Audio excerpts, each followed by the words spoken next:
This is News 8 at 6:30. Thanks for joining us here at 6:30. I'm Denise Hinitka. And I'm Johnny Gendrich. Tonight, the confirmation hearings for Supreme Court nominee Brett Kavanaugh begin while protesters filled the chamber and Democrats called for a delay. And Tropical Storm Gordon aims for the Gulf Coast. How people are preparing for that storm to make landfall tonight. And then Jess Joni is here from Fresh Blends. She's going to be showing us 3 healthy desserts. Healthy desserts? Yes. It exists. That's coming up later in our newscast. But first, our top story tonight. The confirmation hearings for U.S. Supreme Court nominee Brett Kavanaugh are off to a rocky start. Protesters inside the committee chambers disrupted the proceedings several times. Democrats on the Senate Judiciary Committee tried to get the hearings delayed, arguing they needed access to thousands of pages of Kavanaugh's records from the time that he worked in President George W. Bush's administration. Republican Committee Chairman Senator Charles Grassley denied that request, saying they have more documents than they need to make a decision on this nominee. This is something I've never gone through before in 15 Supreme Court nominations. This is my 9th hearing, and I think we've got to look at this. These are very unique circumstances. Opponents of Kavanaugh say they're worried he will vote to undo abortion rights and make it more difficult to investigate President Donald Trump. Supporters say Kavanaugh is highly qualified for a position on the bench. Senator John McCain will be replaced by his friend and former Senator Jon Kyl. Arizona Governor Doug Ducey made the announcement today. Kyl retired from the Senate in 2013 after serving for 18 years alongside John McCain. Cindy McCain, the wife of John McCain, praised Kyl on Twitter today, calling him a dear friend.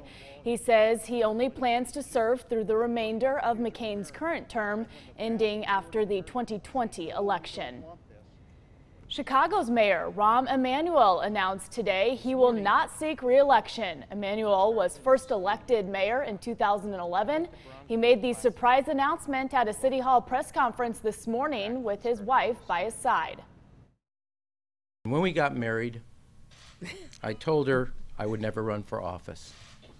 And I'm about 6 elections behind the 8 ball. 6 elections later, she's the only reason I've ever made it this far. We're blessed with 3 great children, and I owe them so much as well. The next mayoral election will be in February of next year. As of now, there are 12 mayoral candidates in the race. Rahm Emanuel did not take any questions, and he did not say if he supported any candidate. The National Hurricane Center says Tropical Storm Gordon could reach hurricane strength by the time it makes landfall tonight. A hurricane warning is in place from Louisiana to Florida. Governors are declaring states of emergency. Right now, Gordon's winds have strengthened to 70 miles per hour, just 4 short of hurricane status. People along the Gulf Coast are scrambling to prepare, filling sandbags to stop water. South Florida is drenched. The National Hurricane Center calls the storm life-threatening. 5 suspects appeared in court today after being accused of abusing children in a New Mexico compound where one child's remains were found. They're now facing federal charges related to firearms and conspiracy. Their initial felony abuse charges were dismissed last week because the prosecution missed a 10-day deadline to fill them. FBI agents seized at least 11 firearms at the compound and say they were transported illegally across state lines. One of the suspects is a Haitian immigrant whose visa expired 20 years ago. The other 4 suspects are accused of abiding and abetting her. Today, the suspects each said they understand the charges against them. At least 2 people are confirmed dead. 2 others are still missing after a boat crash on the Colorado River. One survivor is speaking about what happened tonight. Taylor Corbino says she considers herself lucky to have survived. On Saturday, police say 2 boats collided head-on, throwing 16 people into the water. Corbino's family witnessed the crash, saying the boat that hit hers didn't have its lights on. The current was so strong, it was moving me around, and all I could think about is get air. I don't know, I can't tell you how long I was underwater, but I know that it was long enough to where I couldn't hold my breath. Investigators say none of the boaters was wearing a life jacket. Right now, they don't know the cause of the crash. The FBI says a pair of stolen ruby slippers from the movie The Wizard of Oz have been found. The FBI made the announcement today. The shoes were taken from a smashed glass case at the Judy Garland Museum in Minnesota back in 2005. They are one of 4 pairs that were used in that movie. The shoes are valued between $2 and $3 million. The FBI says the slippers were found in a sting operation. They say there are multiple suspects and the investigation is ongoing. Today, Good Morning America revealed who will be the next Bachelor. He's an Illinois native. You probably recognize him if you're a fan of the show, Colton Underwood. There he is. What's up, man? How you doing? Oh, I'm good. Oh, let the world see, everybody. It is Colton Underwood. Colton grew up in Washington, Illinois, not too far from the Quad Cities. The former NFL player tried to win Becca's heart on The Bachelorette. That's where we first met him, but he finished in 4th place. Then he appeared on Bachelor in Paradise. He's also known for previously dating gymnast Allie Raisman. This season of The Bachelor does not air until January, right here on WQAD. Nike stock fell today after announcing Colin Kaepernick as the face of its latest ad campaign. Shares fell more than 3%. The 30th anniversary of the Just Do It campaign features this photo of Kaepernick with the slogan, "Believe in something, even if it means sacrificing everything." Kaepernick is a former NFL quarterback who started kneeling during the national anthem to protest racial injustice. Nike's move has sparked backlash and support today. I think every athlete, every human, and definitely every African American should be completely grateful for and honored how Colin and Eric are doing so much for the greater good, and they really use their platform in ways that is really unfathomable. Eric Reed also knelt with Kaepernick to protest the injustice. Serena Williams will appear in the new campaign with Kaepernick.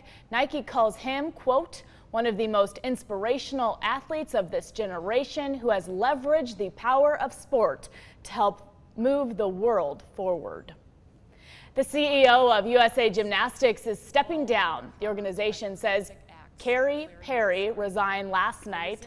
She took over last December to help the organization recover from the Larry Nassar sex abuse scandal. Nassar was sentenced to 40 to 175 years in prison back in January. Perry has been criticized for not making enough changes after more than 150 women claimed they were sexually assaulted by the former team doctor. The board of directors says it's forming a committee to find a replacement. Taking a look at local headlines tonight, the region's newest pro hockey team needs more sponsors to have a successful start. The Quad City Storm is weeks away from its first season in the Quad Cities. They'll start playing in the Tax Slayer Center on October the 20th. While there is good season ticket sales right now, the team needs more corporate sponsors, so the team president is asking businesses to step up. Single game tickets go on sale next month. The Moline Police Department is using a new app to keep students safe, and they say it's already working. Last week, they got information about threats made about a Moline school. The threats were not credible, but this is information that police want to know. Students can now share information with the Moline Police Department by submitting a tip using P3 Campus. The tip app keeps students anonymous, which makes them more comfortable with sharing tips on crimes that are happening on campus. East Moline, Moline, and Pleasant Valley schools have all recently launched the app. Police say that threatening flyers posted in a Davenport neighborhood were part of a publicity stunt. Adam Maber surrendered to police today. He is cited for disorderly conduct. According to his LinkedIn page, he's a student at St. Ambrose. Police say that he admitted to posting these flyers over the weekend under the name of Night Lion, suggesting violence should be used to eliminate groups of people like the homeless and drug addicts. Police say that Maber claims the Night Lion is the main character of a book he's trying to get published. He says he never meant the flyers to be threatening. Still to come here at 6:30 tonight. Research says the laptop your child uses for school could hurt their chances at good grades. We'll explain next. And it was certainly nice to dry out from some of the drenching showers and thunderstorms of late. unfortunately, those drenching showers and thunderstorms will return pretty quickly. They're in sight, and I'm tracking them, tell you when they'll arrive and how much rainfall we could potentially see right after the break here on News 8 at 6:30.